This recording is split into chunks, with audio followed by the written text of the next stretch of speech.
Assalamualaikum warahmatullahi wabarakatuh. Berjumpa kembali bersama saya Monik Aniputra, masih di channel Couple Tablik. Alhamdulillah, wahai semua saudara sesama muslim, pada hari ini channel Couple Tablik bisa kembali untuk sharing bersama dengan seluruh saudara sesama muslim. Bismillahirrahmanirrahim. Robbi shrahli sodri wa yassirli amri wahlul 'uqdatam min lisani yafqahu qawli. Allahumma sholli ala sayyidina Muhammad wa ala ali sayyidina Muhammad. Wahai saudaraku sesama muslim, sekolah panguripan pada saat ini akan mengangkat sebuah judul. Ya, mungkin fenomena ini mulai banyak terjadi di sekitar kita atau bahkan menimpa diri kita. Saat tulang rusuk menjadi tulang punggung. Wahai saudaraku sesama muslim,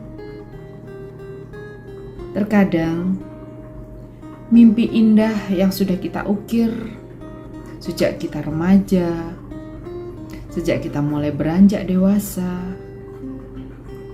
itu tidak mampu terwujud.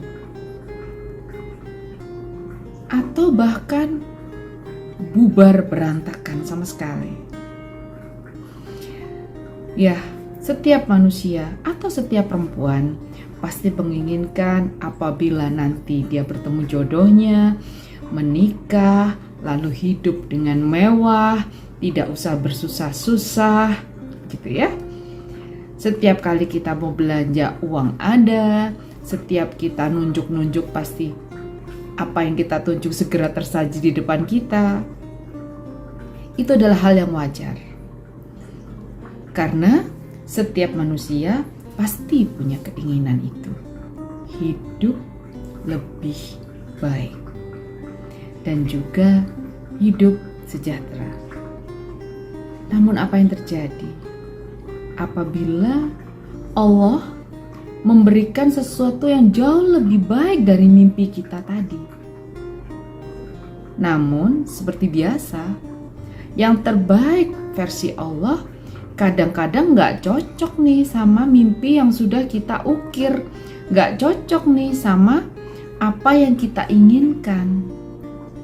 Wahai saudariku sesama muslim, bahwa yang harus kita sadari pertama kali, Allah memberikan apa yang kita butuhkan, bukan apa yang kita inginkan. Di sekitar kita banyak kita lihat perempuan-perempuan tangguh yang mengabdikan dirinya untuk keluarga, tidak untuk dirinya sendiri, tapi untuk kebahagiaan keluarga.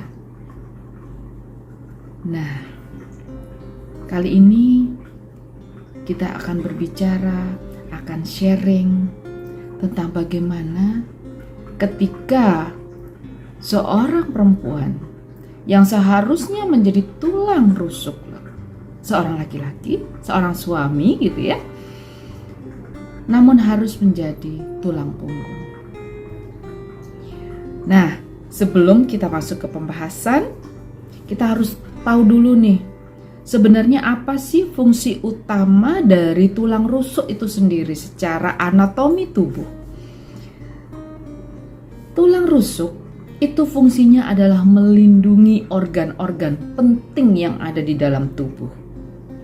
Ada jantung, ada paru-paru, ada trakea, dan lain sebagainya.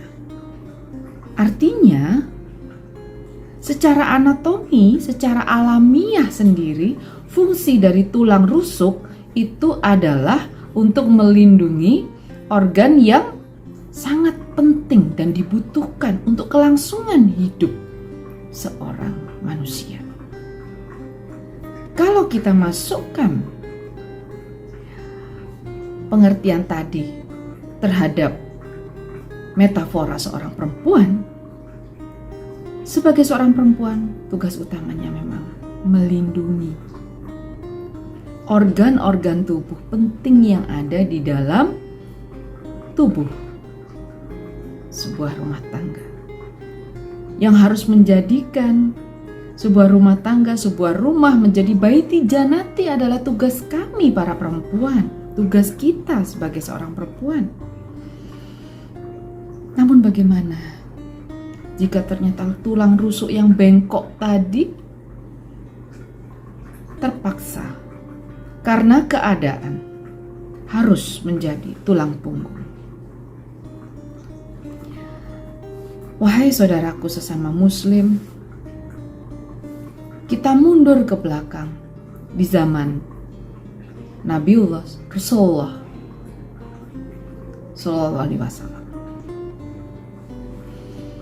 Pada zaman Rasulullah Sallallahu Alaihi Wasallam, hiduplah seorang wanita yang bernama Zainab Astaqofiyah, atau cukup dipanggil dengan Zainab.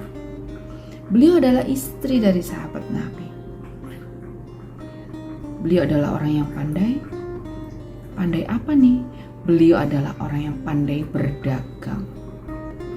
Apa yang diperdagangkan oleh beliau? Beliau berdagang kerajinan. Ternyata tidak hanya keseharian itu menghidupi suaminya, menghidupi keluarganya, tapi ternyata Zainab ini juga menghidupi anak-anak dari saudara laki-laki dan perempuannya yang ternyata sudah yatim piatu. Nah, apakah Zainab mengeluh karena berat? Mengeluh karena seharusnya dia tidak ada dalam posisi itu? Itu kisah yang pertama. Kisah yang kedua adalah Ibunda Khadijah radhiyallahu anha. Bagaimana beliau membaktikan dirinya, mewakafkan, memberikan semua hartanya demi perjuangan Rasulullah untuk menyebarkan agama Islam.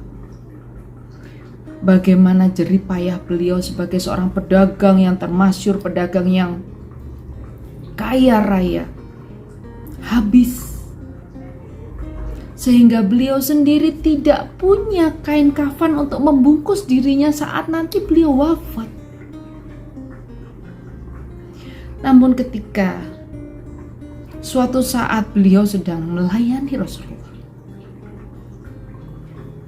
mungkin di mata Rasulullah pada saat itu yang nampak adalah sang istri kelihatan capek. Lalu Rasulullah mengatakan, "Wahai istriku, beristirahatlah jika engkau capek."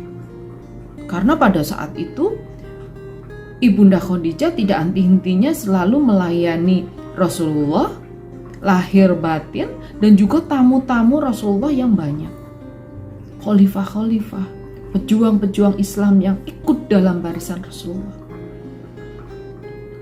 Sehingga beliau tidak henti-hentinya mengabdikan tenaga jiwa raganya untuk melakukan hal itu.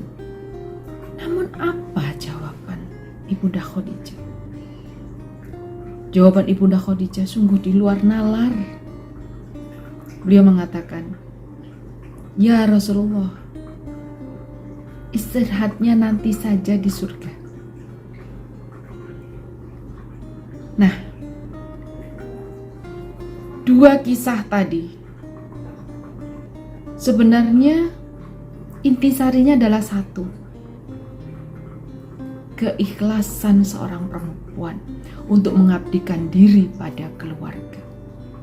Pengabdian diri pada keluarga itu bermacam-macam jenisnya, sesuai dengan kebutuhan masing-masing keluarga itu pula. Ada yang membutuhkan kita sebagai perempuan hanya untuk mengasuh anak-anak kita saja, sedangkan semua materi tercukupi oleh fungsi dari suami. Namun ada pula kita diberi keistimewaan, sehingga harus merangkap baik sebagai suami, ayah, dan juga istri atau ibu. Namun itu harus dianggap sebagai anugerah. Kenapa anugerah? Kan capek. Saya misalkan harus jadi ojol nih, sekarang kan banyak perempuan-perempuan hebat yang menjadi ojek online. Kenapa anugerah? Saya harus panas-panas. Sedangkan ini harusnya adalah kewajiban suami saya. Kenapa harus saya? Wahai saudariku sesama muslim, kenapa kita harus menganggap itu sebagai anugerah? Karena sebenarnya Allah sedang memberikan kita ladang pahala demi menuju surganya. Karena ketika kita sebagai tulang rusuk tadi menjelma menjadi tulang punggung keluarga, maka sesuai dengan apa yang dikatakan oleh Rasulullah SAW kepada Zainab saat itu, bahwa sebenarnya Zainab itu memiliki dua keutamaan pahala. Yang pertama adalah pahala tali kekerabatan. Yang kedua adalah pahala berzakat. Ternyata tidak ada yang sia-sia. Tidak ada yang sia-sia. Sebesar biji sawi yang kita lakukan, namun apabila itu berlandaskan keikhlasan dan lillahi ta'ala, hanya memohon ridha Allah, tidak berharap pada manusia, tidak ingin pujian dari manusia, tidak ingin penghargaan dari manusia, namun hanya kepada Allah Ta'ala, maka semua itu pasti sudah tercatat, pasti sudah dihitung oleh Allah Subhanahu wa Ta'ala, dan pada saatnya nanti akan dibayar lunas oleh Allah Subhanahu wa Ta'ala, entah dalam bentuk apa. Mungkin kalau di dunia tanpa kita sadari, ketika kita menjadi tulang punggung keluarga, anak sehat, suami sehat, ketika kita pulang bekerja bisa menikmati hasil jerih payah kita sehari-hari dengan bahagia, senyum tersungging. Walaupun sederhana, kita masih bisa makan. Ketika kita melakukan hal-hal yang remeh sebenarnya, taat kepada suami, itu saja surga jaminannya. Itu janji Allah. Dan janji Allah tidak seperti janji manusia yang kadang A, kadang B. Kalau orang Jawa bilang, isuk dele sore tepe, bisa berubah-ubah. Janji Allah itu pasti. Wahai saudaraku sesama muslim, jangan pernah membandingkan suami kita dengan suami orang lain yang mungkin bisa lebih mencukupi, bisa memberikan kemewahan. Jangan pernah menyakiti hati suami, karena bagaimanapun surga kita sebagai istri adalah suami, ridho suami. Bagaimanapun keadaan suami kita, tetaplah tempatkan dia sesuai marwahnya sebagai imam, sebagai pemimpin keluarga. Kemanapun kita, selalulah minta izin, minta ridho kepada suami. Karena ketika kita keluar rumah, itu diharamkan saat itu tidak mendapatkan izin dan ridho dari suami. Wahai saudaraku sesama muslim, marilah kita kembalikan niat kita. Kita ingat-ingat lagi apa niat kita ketika kita melangkahkan kaki menuju jenjang perkawinan. Bukankah kita berniat untuk menjadi pasangan sehidup sesurga? Karena saat seorang wanita menyakiti hati suaminya, bidadari surga yang nantinya akan mendampingi suami kita di sana mengatakan, "Wahai wanita-wanita, wahai istri-istri, apabila engkau menyakiti suamimu di dunia, biarkanlah, lakukan saja. Karena sebenarnya waktumu di dunia itu hanya sebentar. Dan nantinya suamimu akan bersama kami, kembali ke pelukan kami dalam jangka waktu yang lama." Dan bukankah mimpi kita sebagai seorang istri adalah menjadi bidadari surga bagi suami kita? Kokohkan niat, teguhkan niat, bersihkan hati, bahwa apapun yang kita lakukan, siapapun kita, walaupun kita tulang rusuk yang bengkok, walaupun kita perempuan yang nampaknya lemah, tapi sebenarnya apapun yang kita lakukan itu adalah pemberian Allah yang terbaik. Hada min fadli Robbi. Itu adalah ladang amalan kita, ladang pahala kita yang nantinya akan membawa kita ke surga dengan jalan yang jauh lebih mudah. Caranya hanya satu, jangan pernah berharap pada manusia. Apapun yang kita lakukan, pengorbanan, pengabdian, apapun yang kita lakukan demi keluarga, berharaplah hanya pada ridho Allah Subhanahu wa Ta'ala. Insya Allah surga ganjarannya. Alhamdulillah, saudaraku, saudariku sesama muslim, itulah tadi sharing sejenak di sekolah panguripan kita tentang saat tulang rusuk menjadi tulang punggung. Terima kasih sudah membersamai kami di channel ini selalu. Nantikan video-video kami yang baru, sharing-sharing kami yang baru tentang sekolah panguripan. Mari kita belajar bersama, bersekolah di kehidupan ini bersama-sama. Semoga ilmu yang kita berikan menjadi amal jariah dan penolong kita nanti saat kita harus kembali ke pelukan Ilahi Robbi. Demikian, saya Monik Ani Putra, mohon undur diri. Wassalamualaikum warahmatullahi wabarakatuh.